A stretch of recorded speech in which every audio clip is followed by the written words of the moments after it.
So Crown Jewel 2023 was boring. And at the end of the day, Crown Jewel 2023 was an indifferent show, meaning that after the show, nobody was happy, nobody was sad, most people were indifferent. And that's a feeling you should not be having outside of watching an Austin Theory match. I'm going to give my take on what should have happened at Crown Jewel 2023. Starting with my biggest takeaway, this show should have happened in reverse. This show should have started with the undisputed Universal WWE Championship match of LA Knight, and Roman Reigns, your tribal chief. We all know Roman Reigns is not losing that title to at least WrestleMania 40. And I say at least because there's been rumors and speculation that he might be keeping that title at least till WrestleMania 41. No! God, please, no! No! No! No! But with all that being said, it's not about really the result. It's about how do you get there?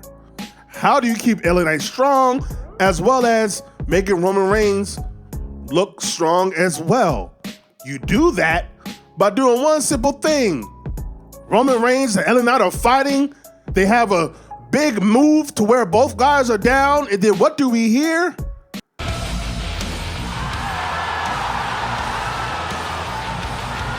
Yes, Damian Priest music, meaning he's cashing in this sucker right here, right now. No more teases, no more, I think I'm about to cash in. No, I'm serious. I'm cashing in right now. Everybody's like, oh my God, I can't believe this is going on. Roman Reigns is shocked. LA Knight is shocked.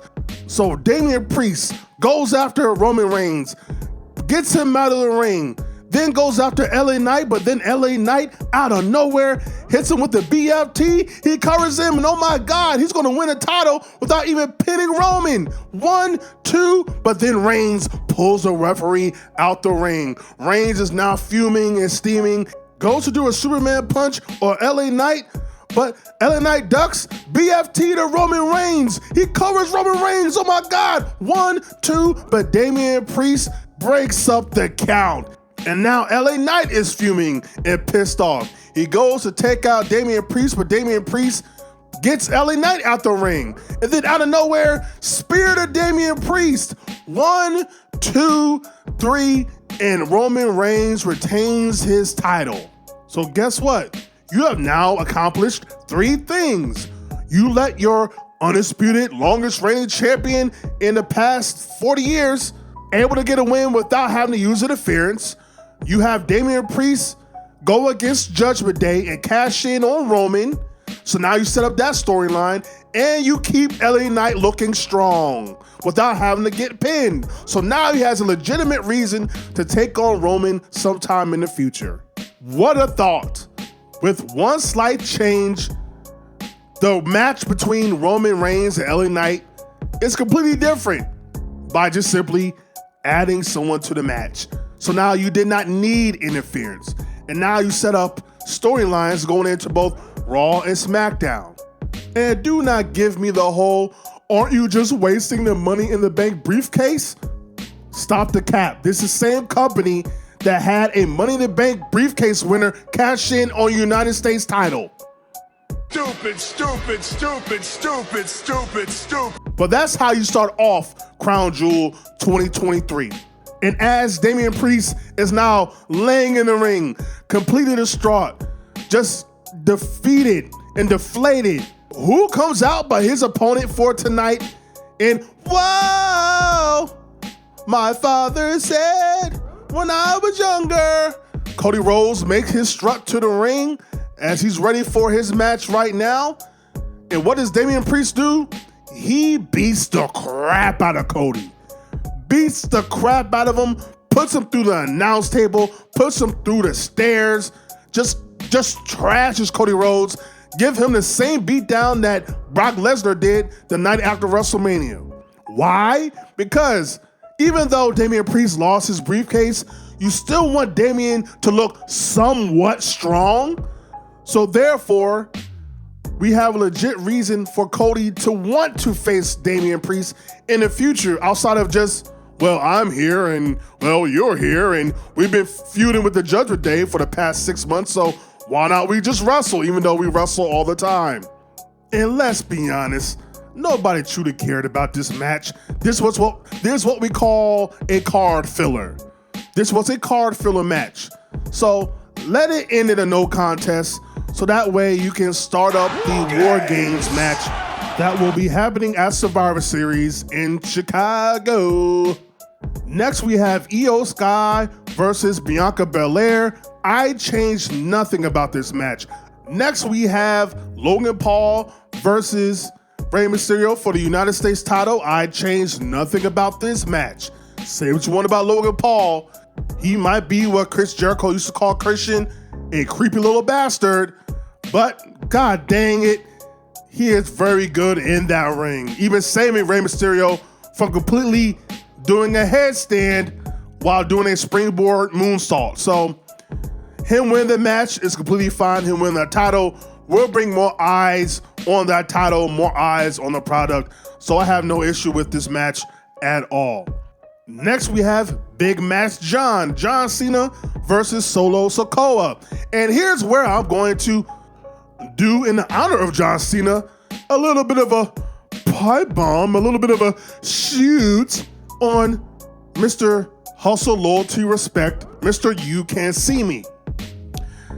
John, you suck. You suck. Now, not for reasons that you may think, not because you can't wrestle, not because you're corny and hokey and haven't changed your character in over 20 years, not because of that.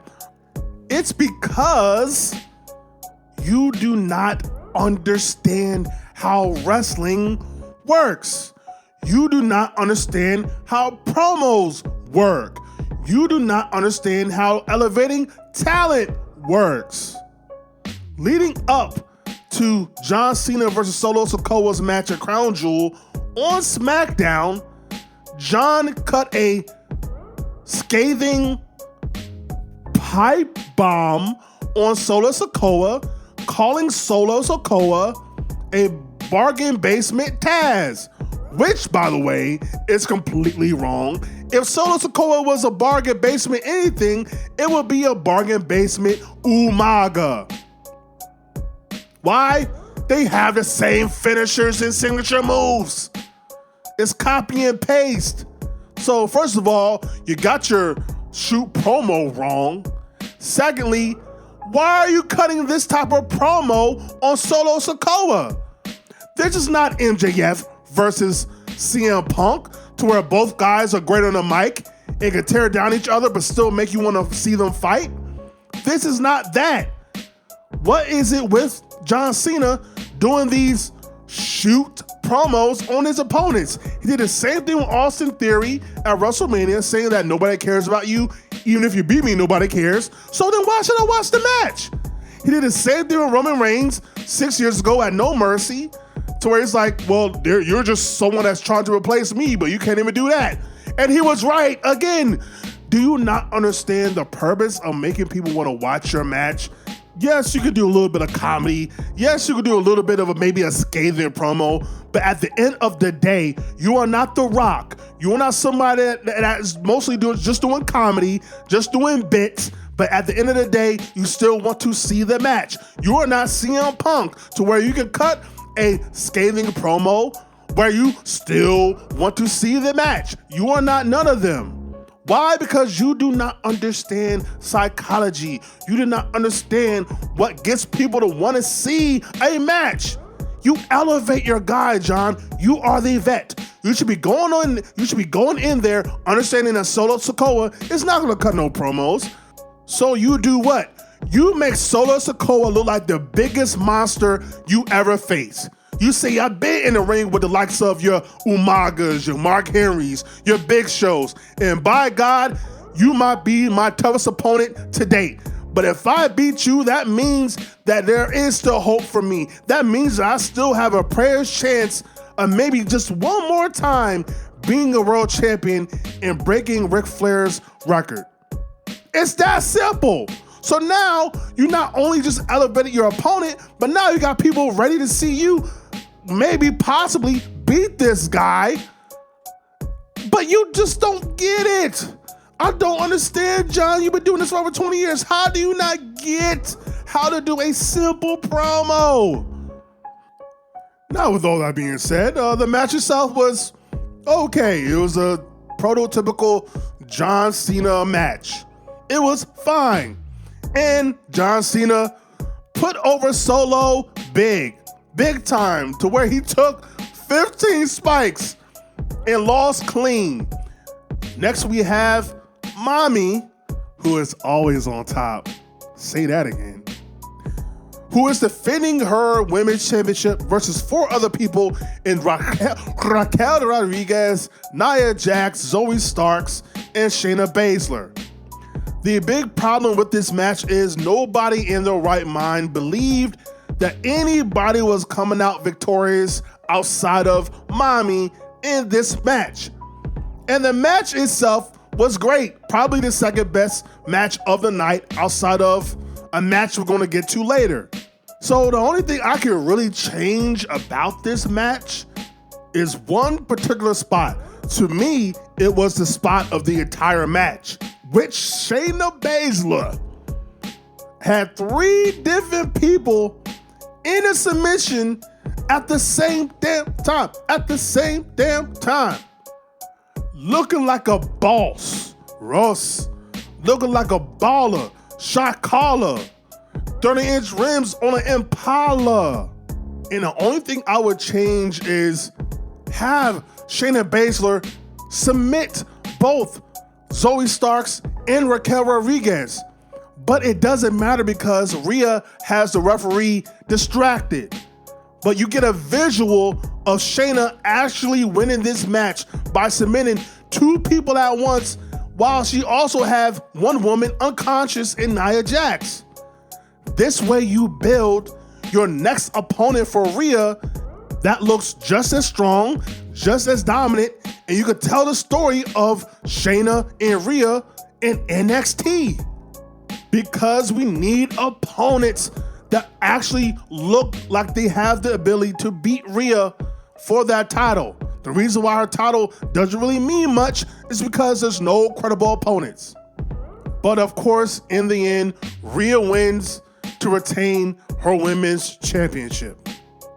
And last but not least, we have the match of the entire card, the match of the entire event, the match that had the most intriguing story going into it. Your World Heavyweight Champion Seth freaking Rollins versus Drew McIntyre. I love this match. I changed nothing about this match outside of one particular thing.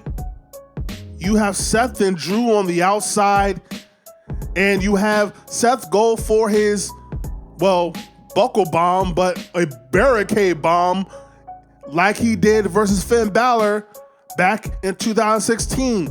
But Drew finds a way to get out of it, and boom, Claymore to Seth Rollins.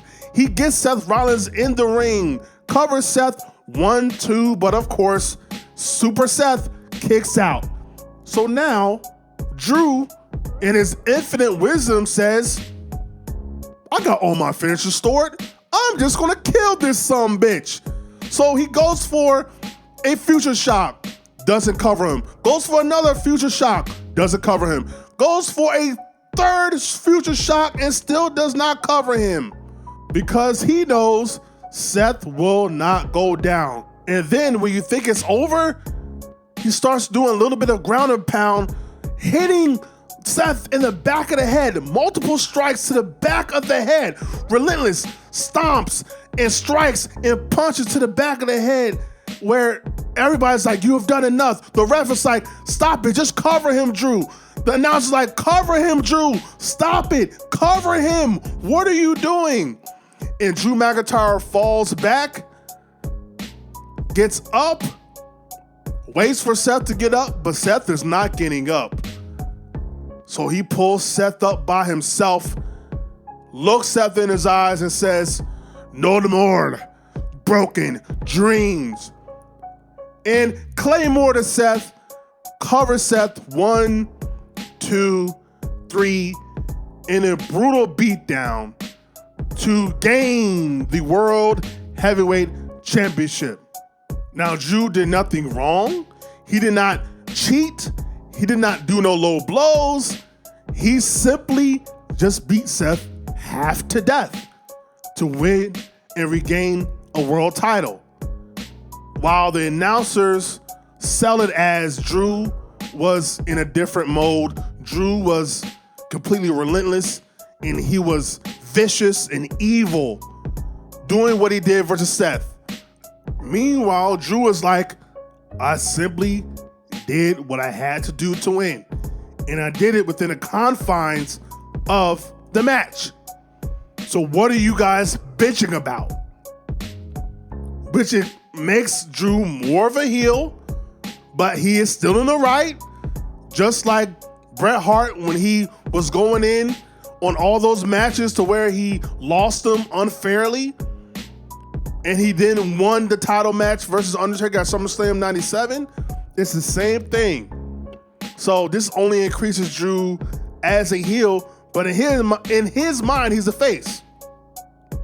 And plus, it gives Seth a redemption story because Seth now 2 times in a row has not been able to beat Drew.